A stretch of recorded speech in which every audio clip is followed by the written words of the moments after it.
दिवाळीच्या अगोदर बाळाचा फेस रिव्हील आम्ही करणार होतो आणि त्यासाठी आम्ही सगळे निघालो होतो कान्हाला भेटण्यासाठी त्याच्या मामाच्या घरी. बऱ्याच दिवसापासून आमचे सबस्क्रायबर आमच्या ब्लॉग्सवरती कमेंट करत होते, कान्हाचा चेहरा कधी दाखवणार, कान्हाचा चेहरा कधी दाखवणार. तर फायनली आज तो दिवस आलेला होता की आज आम्ही कान्हाचा चेहरा दाखवणार होतो. कान्हाचा फेस रिव्हील दिवाळीच्या मुहूर्तावर करायचं आम्ही ठरवलेलं होतं आणि त्यामुळे दिवाळीच्या थीममध्ये आम्ही कान्हाचा फोटोशूट करणार होतो.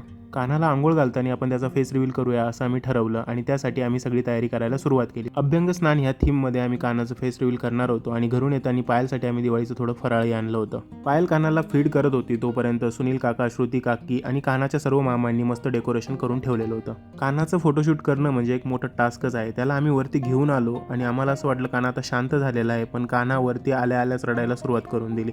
पुन्हा त्याला एकदा परत फीड करण्यासाठी पायलने घेतलं आणि एकदा फीड करून झाल्यानंतर कान्हा शांत झाला आणि आम्ही फोटो सेशनला सुरुवात केली. मस्त माझ्या मोबाईलमध्ये ही रील आम्ही शूट केली. ती तुम्ही आमच्या यूट्यूबवरती, इंस्टाग्रामवरती बघू शकता. ती रील एकदम सुंदर झालेली होती, सर्वांना खूप आवडली आणि कान्हाचाही चेहरा आम्ही त्याच्यामध्ये फायनली दाखवला होता. कसं दिसतंय आमचं बाळ तुम्ही कमेंट करून सांगा. आणि प्रत्येक लहान बाळ क्यूटच असतं, पण आपलं स्वतःचं बाळ जास्तच क्यूट वाटतं. 2 मिनिटाची रील शूट करण्यासाठी आम्हाला जवळजवळ 4 तास लागलेले होते, पण फायनली कान्हाचे सगळे लुक्स बघून आम्हाला असं वाटलं की ह्या सगळ्या एफर्ट्स वर्थ होते आणि कान्हा इतकं क्यूट दिसत होता ह्या कुर्त्यामध्ये. आमच्या बाळाला बहुतेक त्याची रूम ओळखायला यायला लागली आणि ह्या रूमच्या बाहेर गेला की तो रडायला सुरुवात करतो हे आम्हाला कळालंय, म्हणून आम्ही त्याच्या रूममध्येच त्याचं उरलेलं फोटोशूट केलं. येणाऱ्या काही दिवसांमध्ये आमची अॅनिव्हर्सरी होती, पण मी परत इकडे येणार नव्हतो आणि त्यामुळे आम्ही आजच अॅनिव्हर्सरी सेलिब्रेशन करायचं ठरवलं होतं. आमच्या लग्नाला 4 वर्ष पूर्ण झालेली होती आणि आज आमचं अॅनिव्हर्सरी सेलिब्रेशन आम्ही करत होतो. बघता बघता 4 वर्ष निघून गेली आणि ह्या 4 वर्षांमध्ये आमच्यासोबत घडलेली सर्वात सुंदर गोष्ट म्हणजे आमचा कान्हा. प्रत्येक जोडप्याच्या आयुष्यात बाळ झाल्यानंतर आणखी सुवर्ण क्षण येत असतात आणि आमचा कान्हा आल्यामुळं आम्हाला आणखीनच आनंद द्विगुणित झाल्यासारखं झालाय. मस्त केक कट केला, सर्वांना केक खाऊ घातला, अॅनिव्हर्सरी सेलिब्रेशन संपवलं, कान्हाला बाय बाय बोललो आणि आम्ही निघालो होतो कोपरगावच्या दिशेने. आम्हाला घ्यायची होती लाइटिंग, कारण दिवाळी ही जवळ आलेली होती आणि दिवाळीसाठी आम्हाला घरावर टाकायची होती वॉर्म व्हाईट लाइटिंग खरेदी केली आणि जाता जाता पायलचे पप्पा आम्हाला रस्त्यामध्ये भेटले. घरी पोहोचलो, मम्मी पप्पांना कान्हाचं शूट झालेलं आम्ही दाखवलं, त्यांनाही खूप भारी वाटलं आणि त्यानंतर आम्ही गेलो घरावरती लाइटिंग टाकण्यासाठी. दिवाळी म्हटली की सर्वजण एकत्र येतात आणि दिवाळीच्या आनंदात भर घालतात. तसे माझे भाऊ पण आलेले होते आणि आम्ही थोड्याच वेळात लाइटिंग टाकली आणि लाइटिंगमध्ये घर कसं चमकतंय हे तुम्ही कमेंट करून सांगा.